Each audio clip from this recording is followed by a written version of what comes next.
के करे भरोसे करेलू रंगदारी। अच्छा बोल बुझे ढेर हो जाई छापा मारी। अरे तनी हिसाब से के करे भरोसे करेलू रंगदारी। बोल बुझे ढेर हो जाई छापा मारी। अच्छा अरे कवन हवे रंगदार तो सुना धाय धाय गोली करे जवा में मारे हमर लाभर चमारे। आय हाय है हमर लाभर चमारे। आय हाय है हमर लाभर चमारे। हमर लाभर चमारे। हमर लाभर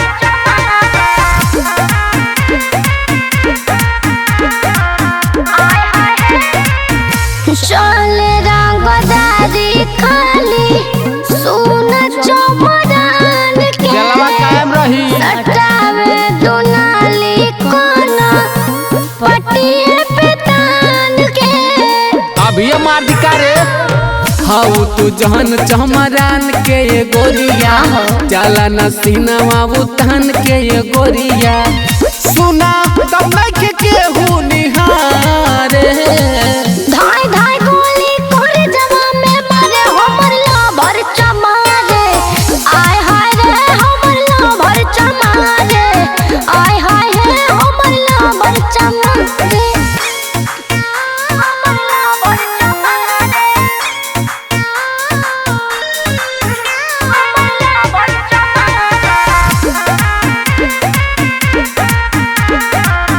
आय हाय गौतम सिद्धार्थ हवे सुन रंगदार हो। सही बात कापे लौन से पूरा जिलावा जवार हो। कापी ना बनल बजलवा बनल रही रानी। सुना लिखाई रंगदारी के कहानी। अरे जाने से तोहरे सभारे। अरे करे जा हमहू चमार बने तू चमार। चल गर्दा मचा। अरे आवा आय हाय रे हमर लाभर चमारे।